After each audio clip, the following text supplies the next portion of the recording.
En este video veremos las últimas actualizaciones de las reconocidas prisiones del Salvador. ¿Puede un país encarcelar al 1% de su población y aún así ser aplaudido por millones? Desde el fin de semana que quebró a El Salvador hasta la nueva megaprisión, te contamos cómo Nayib Bukele transformó un país controlado por pandillas. La megaprisión. Para julio de 2022, las cárceles de El Salvador estaban sobrepobladas, pues las celdas destinadas a un puñado de hombres albergaban a docenas. Los centros de detención temporal estaban abarrotados, y no se trataba de presos cualquiera. Muchos eran pandilleros o presuntos pandilleros, resultado de las 85. Detenciones provocadas por la férrea represión de Bukele. Pero apilar cadáveres ya no era una opción. Las cárceles más antiguas se habían convertido en centros de mando donde los líderes de las pandillas daban órdenes mediante teléfonos de contrabando y acuerdos secretos. El gobierno necesitaba algo diferente, algo impenetrable, así que construyeron un monstruo. El 1 de junio de 2022, en lo profundo del remoto pueblo de Tecaluca, a 74 kilómetros de San Salvador, comenzó la construcción de una prisión sin igual. Su nombre, Centro de Confinamiento del Terrorismo, o como el mundo lo conocería, CECOT. El plan era construir una prisión que garantizara un control total, sin filtraciones, sin mensajes, sin influencia externa, solo muros, candados, guardias y silencio. Se contrataron 3 empresas privadas. Trabajaron sin descanso, y en tan solo 7 meses, El Salvador inauguró lo que afirmaba ser la prisión más grande y segura de América. Construida con capacidad para 40 reclusos, la prisión se extiende sobre 23 hectáreas de concreto, rodeadas por 146 hectáreas de terreno restringido. No había escapatoria. 2 enormes muros, cada uno de 11 metros de alto y más de 1,8 metros de grosor, envuelven las instalaciones como una prensa. Entre ellos había cercas electrificadas, afuera, 19 torres de vigilancia, cada una repleta de vigilancia de alta tecnología, atendidas por oficiales cuidadosamente seleccionados y entrenados por los equipos de alta seguridad de Bukele. Ni siquiera los teléfonos celulares tenían la menor oportunidad. Un inhibidor de señal corta la comunicación en un radio de 1,6 kilómetros. Dentro de estos muros nada sale, y para los reclusos nada entra. En febrero de 2023, Bukele publicó una foto en 10 de él mismo y miembros de su gabinete visitando la prisión. Está compuesta por 250 policías y 600 soldados y abarca 166 hectáreas. Bukele publicó un video del traslado de los primeros 2.000 reclusos de la prisión y al mes siguiente publicó un video similar del traslado de 2.000 reclusos más. Pero lo que hay dentro es aún más extremo. Para diciembre de 2024, CECOT albergaba a más de 24 reclusos. La maquinaria de arrestos masivos. Marzo de 2022 marcó el capítulo más sangriento de la crisis de pandillas en El Salvador. Durante 3 días aterradores, 87 personas fueron asesinadas a sangre fría. No hubo advertencias ni patrones.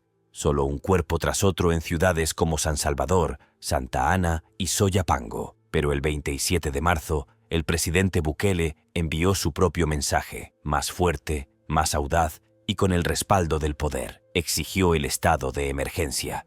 Y el Congreso no pestañeó. En cuestión de horas, las reglas cambiaron. El Salvador, una nación de poco más de 6 millones de habitantes, estaba ahora en confinamiento y comenzó la cacería. Para el 14 de abril, más de 10 personas habían sido arrestadas. Soldados y policías invadieron los barrios como una ola que nunca retrocedió. Las calles se convirtieron en retenes, y cada callejón, cada puerta, cada mirada se volvió sospechosa. Jóvenes fueron sacados a la fuerza de sus hogares, algunos con vínculos criminales, otros atrapados en el lugar equivocado, con ropa inapropiada o simplemente con un tatuaje en el cuerpo. Esto se convirtió en una máquina de arrestos masivos, impulsada por el miedo, la rabia y una fría eficiencia, y no disminuyó su ritmo. Para finales de 2022, 60 personas estaban encarceladas. Para diciembre de 2024, esa cifra alcanzó las 85. Eso representa más del 2% de la población adulta del país. Los centros de detención temporal se desbordaron y se construyó una nueva megaprisión solo para gestionar la avalancha de presuntos pandilleros. Pero aquí está la cuestión. En apariencia, funcionó. Los homicidios disminuyeron rápidamente. En 2022, los asesinatos se redujeron a la mitad. Para 2023, se redujeron otro 70%. Por primera vez en años, los mercados reabrieron sin impuestos a las pandillas. Los padres dejaron que sus hijos jugaran al aire libre de nuevo, y las calles que antes pertenecían a los asesinos volvieron a sentirse normales. Además, la tasa de homicidios disminuyó a 1,9 homicidios por cada 100 habitantes en 2024, una de las más bajas de América. Los índices de aprobación de Bukele se dispararon, y para muchos fue quien finalmente resolvió el desastre que todos habían ignorado. Pero tras las cifras se extendían las grietas. Solo un pequeño porcentaje de los arrestados había sido condenado. El resto se encontraba en un limbo, sin juicios, sin respuestas y solo en celdas. Salieron a la luz historias de abuso. Personas estuvieron separadas de sus familias durante meses, y aún así el estado de emergencia seguía vigente. Afuera de los centros de detención, las familias esperaban bajo el sol, aferradas a sus papeles y con la esperanza de noticias o justicia. Pero la pregunta se hacía cada vez más fuerte. Cuando un gobierno arresta a más de 69 pandilleros, ¿dónde los mantienen? ¿Y cómo los mantienen bajo control? La maniobra de poder que lo cambió todo. Bukele no se llevó bien con los jefes del partido al criticar abiertamente la corrupción. Entonces llegó el momento que todos recuerdan. Octubre de 2017. Fue expulsado del FMLN tras, según informes, lanzar una manzana a una concejala a la que llamó bruja. Su carrera política debería haber terminado allí, pero no fue así. Creó un partido llamado Nuevas Ideas. Pero cuando las autoridades bloquearon su registro, Bukele no pestañeó.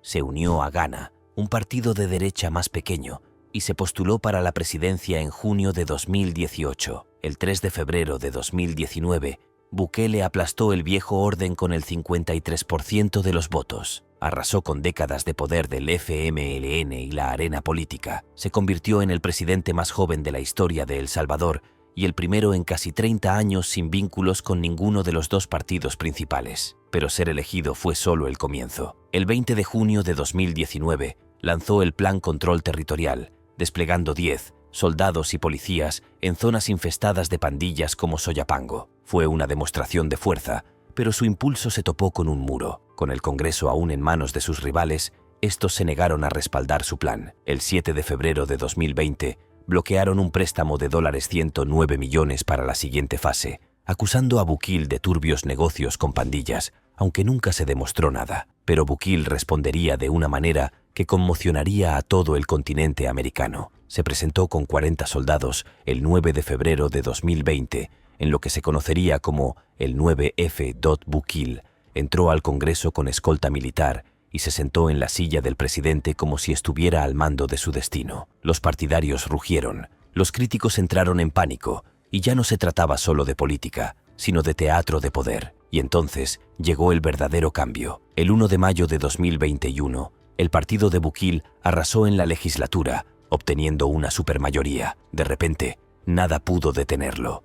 Los tribunales, el Congreso, se convirtieron en suyos. Con un solo voto, podía sacar adelante cualquier cosa, y para un país que se movía por el miedo y la frustración, esta victoria fue como un rayo. Para marzo de 2022, el escenario estaba listo. El Salvador tenía un líder con control total, una nación al límite y un fin de semana de sangre que llevó todo al límite. Y con el país aún contando muertos, Bukele tomó una decisión que asombraría al mundo y silenciaría a las pandillas. El ascenso de Bukele al poder. Eso es exactamente lo que Nayib Bukele se propuso hacer. No quería simplemente ajustar el sistema, ni remendarlo, sino ponerlo patas arriba y reconstruirlo desde cero. Y de alguna manera, un desertor escolar convertido en publicista se convertiría en el rostro de esa revolución. Pero ¿cómo sucedió esto? Bukele no se crió en las calles. Se crió en un hogar acomodado de San Salvador, hijo de un rico empresario palestino y una madre católica del este del país. Su padre, Armando Bukele, dirigía agencias de publicidad y proyectos comunitarios, lo que le permitió al joven Nayib experimentar en primera fila el poder de la imagen, el mensaje y el impulso. Comenzó la carrera de Derecho en la Universidad Centroamericana en 1999 y la abandonó con la misma rapidez. Para cuando la mayoría de los estudiantes se preparaban para los exámenes, Bukele ya dirigía su propia agencia de publicidad. No solo estudiaba la influencia, la vendía, pero la verdadera venta era la esperanza. En 2012, con tan solo 30 años, Bukele dio su primera jugada política. con el respaldo del antiguo grupo guerrillero convertido en partido político FMLN, se postuló a la alcaldía de Nuevo Cuscatlán, un tranquilo pueblo cafetalero, y ganó. También se ganó el corazón de muchos. En lugar de limitarse a dar discursos,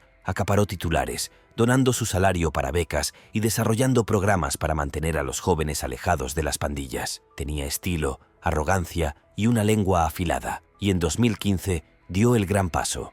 Alcalde de San Salvador, la capital, y de la pandilla central. Mientras otros mantenían un perfil bajo, Bukele tomó medidas. Limpió el centro, construyó espacios abiertos y lanzó una campaña por la cultura de la paz. Parecía el hombre que realmente podría sacar al país del abismo, pero entre bastidores, la tensión crecía. ¿Será la campaña por la paz del presidente Bukele el cambio tan necesario? La respuesta del gobierno al control de pandillas en El Salvador fue brutal. Esto condujo a arrestos masivos y discursos de mano dura contra la delincuencia a partir de 2003, bajo la presidencia de Francisco Flores. Flores inició el plan de mano dura o la estrategia de mano dura DOT. Esto se extendió por todo el país e implicó una mayor presencia policial, leyes más estrictas y un enfoque en el arresto y encarcelamiento de pandilleros. Para 2011, más de 43 presuntos pandilleros habían sido encarcelados en cárceles superpobladas, pero el plan fracasó. Dentro de esas prisiones, los líderes de las pandillas no fueron silenciados. En cambio, organizaron pabellones convertidos en centros de comando.